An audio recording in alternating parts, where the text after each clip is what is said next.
bonsoir à tous. Nous sommes heureuses de vous retrouver pour ce dernier numéro de Waro de l'année 2024. Nous avons abordé au cours de ces derniers mois la période des 1000 premiers jours, allant de la fécondation aux 3 ans de l'enfant. Alors la grossesse, la naissance, le postpartum, en parlant également des sujets tabous qui peuvent survenir durant cette période comme le deuil périnatal.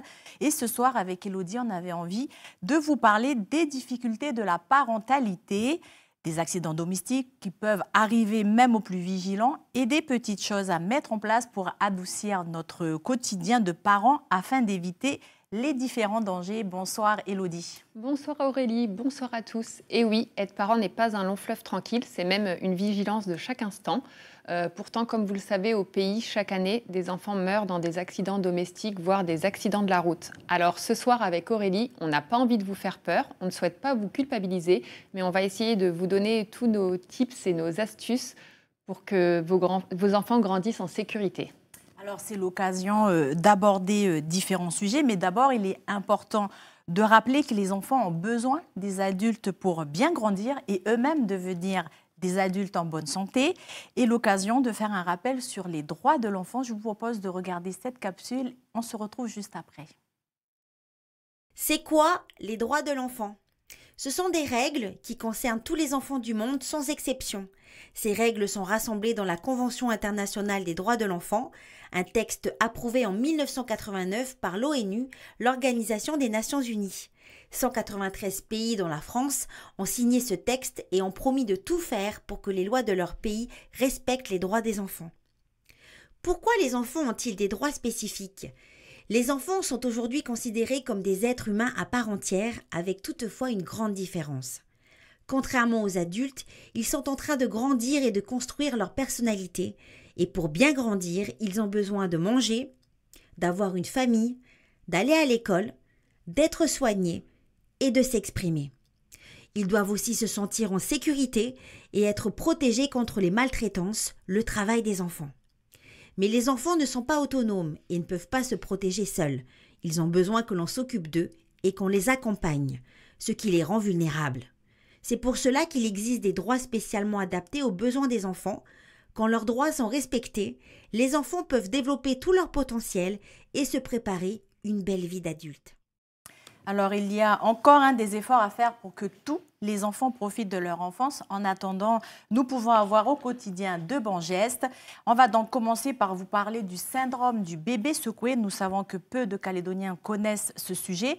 Pourtant, le pays n'est pas épargné par ce traumatisme crânien d'origine volontaire et mal intentionné. Alors, Elodie, de quoi parle-t-on exactement ? Alors, tu l'as dit, le syndrome du bébé secoué, c'est un adulte mal intentionné. Souvent, l'agresseur, c'est un homme ou une personne qui est en garde de l'enfant. Ce sont rarement les mamans qui secouent, qui va effectuer une secousse sur l'enfant. Le pic se situe vers 6 mois, mais ça peut être avant ou après. Et du coup, ça va créer des lésions au niveau du cerveau qui sont irréversibles et qui parfois vont entraîner la mort. Alors, on sait que les bébés pleurent certains plus que d'autres. Et que souvent, ce sont des pleurs incessants qui sont à l'origine de ces secousses. On perd un peu patience. Qu'est-ce qu'on peut donner comme conseil justement à ces adultes confrontés aux pleurs de bébé ? Oui, on peut être irrité par les pleurs de son enfant, même quand on est une excellente maman. Ça fait pas fatigué, ça fait pas de nous des mauvais parents que d'être irrité par les pleurs de son bébé. Vous le savez, les enfants ne sont pas livrés avec un mode d'emploi et ils pleurent pour tout parce que c'est leur seul mode de communication. Et au début, on ne sait pas forcément bien décrypter les pleurs. Et puis parfois, tout simplement, on ne sait pas pourquoi ils pleurent. En tout cas, ce qu'on sait, c'est que on ne doit jamais secouer un enfant et que quand on est exaspéré par les pleurs de son enfant, on a 2 solutions. Soit on a du relais et dans ce cas-là, il faut passer le relais à un autre adulte. On ne laisse pas un enfant à un autre enfant à peine plus âgé, mais à un autre adulte en qui on a confiance, le temps d'aller respirer, prendre une douche, souffler. Oui, en fait, il faut se mettre à l'écart, souffler un bon coup. S'isoler. Et s'il n'y a pas de relais, on va poser l'enfant en sécurité dans son lit, au sol, allongé sur le dos. Vaut mieux le laisser pleurer que le secouer.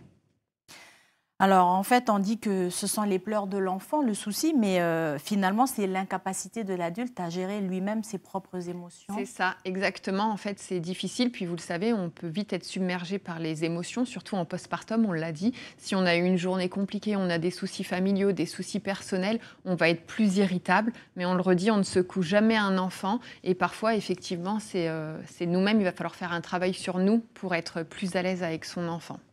Alors parfois, les bébés pleurent également pour chercher leur sommeil. Et l'on sait que le sommeil de qualité participe au bon développement de bébé. Alors quels sont les besoins de sommeil de bébé? Alors on dit dormir comme un bébé, mais un bébé, ça dort pas si souvent que ça. Du moins, ça a des tout petits cycles. Donc le sommeil, c'est un enchaînement de plusieurs cycles. Le sommeil profond, le sommeil paradoxal, le sommeil léger. Et parfois, les enfants, jusqu'à tard, hein, ils ne savent pas forcément enchaîner les cycles de sommeil. Donc ils vont dormir 20-30 minutes, un petit bruit ou même leur propre réflexe, ça va les réveiller. Il va falloir les rendormir. Et donc du coup, même l'adulte, il a du mal à avoir un sommeil de qualité parce qu'il est souvent réveillé. Et puis, dans le ventre de la maman, il fait tout le temps nuit. L'enfant ne va faire la différence jour-nuit qu'à partir de 6 mois à peu près. Donc, et pour nous, les parents, c'est l'occasion de dormir un peu? Alors, le bébé dort aussi? C'est ça. Le meilleur conseil, c'est de dormir en même temps que son enfant. Après, il faut essayer de laisser, dans ce cas-là, comme on le disait dans une autre émission, les tâches ménagères, tout ça, pour vraiment se concentrer sur le sommeil. Et puis, surtout, être patient. L'enfant va finir par dormir, créer des rituels. Et être patient, patienter, ça va venir. Le sommeil, c'est un apprentissage en fait et une acquisition. Alors Élodie, quand on parle de sommeil, moi en tant que maman, j'ai eu cette crainte aussi pendant que mes enfants dormaient. Alors je parle de la mort subite du nourrisson. Alors c'est quelque chose qui fait peur, mais de quoi est-ce qu'il s'agit exactement et quels moyens de couchage peuvent éviter ce drame? Alors, la mort inattendue du nourrisson, c'est le décès de l'enfant dans son sommeil, de l'enfant qui était en bonne santé et pour lequel on ne retrouve aucune cause apparente pour expliquer le décès, pas d'antécédents de maladie, etc. C'est quelque chose de peu fréquent, mais qui arrive. Pareil, le pic, il est entre 2 et 6 mois. On sait qu'il y a des facteurs protecteurs. Donc, les facteurs protecteurs, c'est le couchage sur le dos dans une chambre ventilée dans laquelle il ne fait pas trop chaud, l'allaitement maternel au moins jusqu'à 6 mois et pas de tabac et de cannabis dans l'environnement de bébé. Alors, comment favoriser justement l'endormissement de bébé? Comment faire pour que bébé puisse s'endormir doucement, calmement ou peut-être tout seul? Voilà, l'enfant va devoir apprendre à s'endormir tout seul. Donc ça, pareil, c'est un apprentissage, ça peut prendre du temps. Et avant 3-4 ans, un enfant qui ne dort pas tout seul, qui ne fait pas ses nuits, ce n'est pas pathologique. On parle souvent, la première question souvent quand on a un enfant, c'est alors est-ce que vous dormez bien? Est-ce qu'il fait ses nuits? Ce qui peut être un petit peu irritant quand on est parent et qu'on est fatigué. Oui, en fait, il fait toujours ces nuits qui ne sont pas forcément les nôtres. En tout cas, on va essayer de mettre en place des rituels parce que les enfants, ils aiment bien les rituels, ça les sécurise. Et puis, lâcher un petit peu aussi, nous, là, sur cette question du sommeil. Et ça va venir petit à petit. Il y a des enfants qui s'endorment très bien avec les bruits blancs. Donc, vous en trouvez les bruits blancs, les bruits d'aspirateur, le bruit de la pluie qui tombe. Mais vous pouvez en trouver que vous mettez en fait sur l'ordinateur. Là, il y a des bandes son toutes faites pour. Vous n'êtes pas obligé de laisser votre aspirateur ou votre sèche-cheveux branché durant des heures. Attention aux petits rituels qu'on crée aussi et qui vont vite devenir lourds après. Par exemple, les enfants qui s'endorment qu'en voiture avec les parents qui tournent tous les soirs avec la voiture pour les endormir, la poussette, et quand on n'a pas de poussette, on n'arrive pas à les endormir, porter. Et puis ça change, hein. Un truc qui marchait pendant 3 mois, eh ben, ça ne marche plus, il faut trouver autre chose. Avec papa, il y a un rituel, avec maman, il y en a un autre. C'est quand même très culturel tout ça. Et dans la société mélanésienne, on entend très très peu de gens qui se plaignent du sommeil haché des enfants. Alors que dans la culture européenne, il faudrait tout de suite que l'enfant il dorme 12 heures de suite dans son lit, tout seul dans sa chambre. Ça, c'est très occidental en fait que l'enfant il dorme tout seul sans ses parents. Alors, tu parlais tout à l'heure de bruit sur l'ordinateur ou autre, ou la télé. L'occasion pour nous de passer à un autre sujet, celui des écrans. Alors justement, les écrans font partie de notre quotidien et ils sont très présents dans nos foyers, notamment par la télévision, les tablettes, voilà, et tout autre écran. Quels sont les risques de cette surexposition chez les enfants? Je vous propose justement d'écouter Valérie Ambruster. Elle est pédiatre au centre mère-enfant de Pointe-Dimy. Écoutons-la. Déjà directement à travers la lumière bleue, ce qu'on appelle cette lumière bleue qui est particulière et qui émane des écrans, eh bien, elle a un effet direct sur les yeux des enfants, elle les fatigue, ils vont plus facilement porter des lunettes, mais elle a aussi des effets directs sur le cycle entre le réveil et le sommeil. Et donc cette lumière bleue va empêcher les enfants de s'endormir dans l'heure qui suit ou les 2 heures qui suivent l'exposition aux écrans. C'est pour ça qu'on propose, on conseille de ne pas regarder les écrans avant de s'endormir. Et le deuxième effet des écrans est dû au contenu de ce qui est proposé dans les écrans. Les contenus que regardent nos enfants, et parfois nos très jeunes enfants, ce sont des contenus où il y a énormément de lumière, énormément de sons, énormément de couleurs, énormément de mouvements. Et ce trop-plein d'informations entraîne une excitation du cerveau qui ensuite n'arrive plus à se concentrer. Il va perdre de la concentration, mais il ne va rien apprendre. Parce que quand on lui propose 5 choses à la fois, quelque chose qui bouge, quelque chose qui fait du bruit, quelque chose qui clignote, en fin de compte, ça fait trop pour lui et il ne retient rien. Et donc l'idéal, Élodie, c'est pas d'écran du tout avant 3 ans et maximum 1 heure par jour à partir de 6 ans.